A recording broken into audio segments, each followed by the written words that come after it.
اللہ پاک کی حمد و ثنا کے بعد بے شمار درود و سلام آپ نبی کریم صلی اللہ علیہ وآلہ وسلم پر، سب سننے اور دیکھنے والے دوستوں کو السلام علیکم۔ ان دنوں ملک میں ایک نگران حکومت قائم ہے جو ملک کا نظم و نسق چلا رہی ہے۔ اسی طرح صوبوں کے اندر بھی نگران حکومتیں ہیں، تو یہ کہا جا سکتا ہے کہ ملک میں اس وقت عوام کی کوئی منتخب نمائندہ حکومت نہیں ہے۔ منتخب حکومت گزشتہ مہینے یعنی اگست کو ختم ہو گئی تھی اور اس کے بعد یہ کیئر ٹیکر گورنمنٹس بنائی گئی تھی۔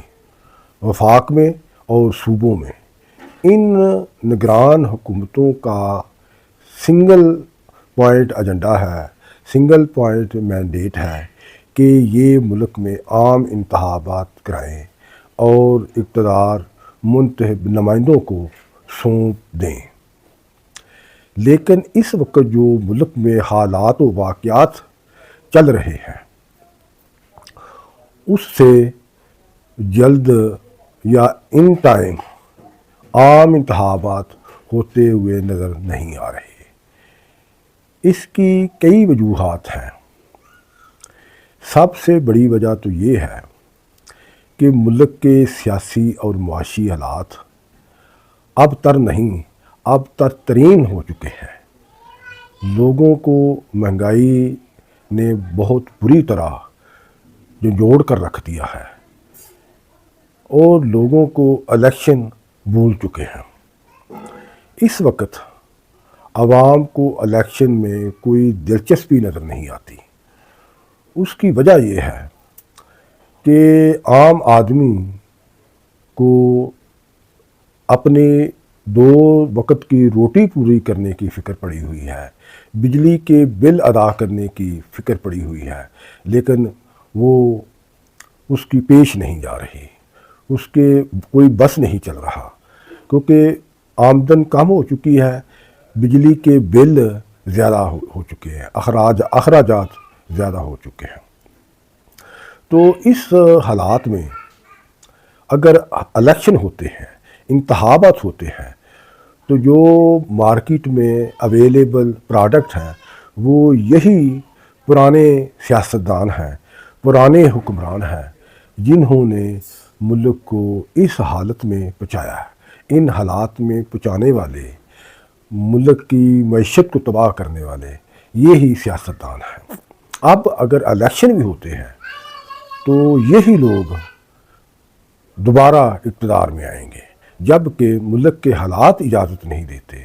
ملک کی جو معیشت ہے وہ تباہ حال ہو چکی ہے۔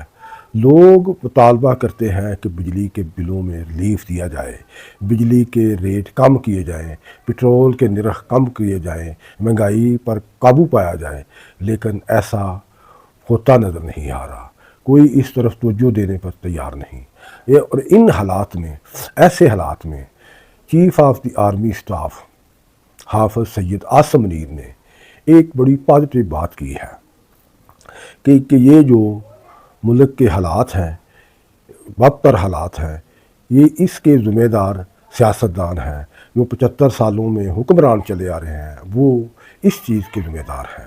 انہوں نے برملا کہا کہ یہ جو سیاستدان ہیں انہوں نے 75 سالوں میں اپنے آپ کو نااہل ثابت کیا۔ انہوں نے یہاں تک کہا کہ یہ جو ملک کے اندر سیاسی جماعتیں ہیں ان میں کوئی بھی پاکستان کے ساتھ مخلص نہیں۔ یہ ایکچولی تو عوام کی بات ہے کہ عوام کہہ رہے ہیں کہ ان کے مسائل حل نہیں ہوئے، حکمرانوں نے جو قومی معیشت تباہ کر دی ہے، مہنگائی آسمانوں سے بھی آگے چھو رہی ہے، تو بجلی کے بل نہیں دیے جا رہے۔ تو ایسے میں یہ جو chief of the army staff کی آواز ہے یہ عوام کی ترجمان بن گئی ہے۔ تو انہوں نے اشاروں کنایوں میں یہ بھی کہا ہے کہ 6 مہینے تک الیکشن کا نام بھی نہیں لیا جائے گا۔ جب تک ملک کی اکانومی کو درست نہیں کیا جاتا اس وقت تک الیکشن نہیں ہونے۔ تو عوام بھی تو یہی چاہتے ہیں کہ پہلے ملک کی حالت بہتر ہو، ہمارے جو حالات ہیں وہ بہتر ہوں، مہنگائی کم ہو، بے روزگاری کم ہو، بجلی کے بلوں میں جو اضافہ ہے وہ واپس کیا جائے۔ تو یہ تو کرنا تھا سیاستدانوں نے، تو انہوں نے یہ سب کچھ کیا، یہ سب کچھ ان کا کیا رہا ہے۔ تو یہ جو انوائرمنٹ ہے اس سے یہ ظاہر ہوتا ہے کہ الیکشن میں عوام کی بھی دلچسپی نہیں ہے اور ملک کے حالات بھی اجازت نہیں دیتے کہ جب تک یہ حالات بہتر نہ ہوں الیکشن نہ کرائے جائیں۔ اور chief of the army staff بھی اسی طرح کی بات کا اظہار کریں، گو ملک میں مارشل لا نہیں ہے، لیکن ایسا محسوس ہوتا ہے کہ انہوں نے جو ملک کا نظام و نسق ہے اس پر اپنی گرفت کی ہوئی ہے، اور وہ چاہتے ہیں کہ ملک کے حالات بہتر ہوں، عوام کے مسائل حل ہوں، مہنگائی کم ہو، بجلی کی چوری ختم ہو، کرپشن کا خاتمہ ہو۔ اور انہوں نے یہ کہا ہے کہ یہ 6 مہینے میں ہوگا۔ اگر تو وہ یہ 6 مہینے میں کرتے ہیں تو یہ بڑی ملک کے لیے پازیٹیو بات ہوگی، ڈیولپمنٹ ہوگی۔ تو اس کے بعد الیکشن، جب کرپشن کرنے والوں کو سزائیں ملیں گی تو پھر اچھے لوگ سامنے آنے کی توقع ہے۔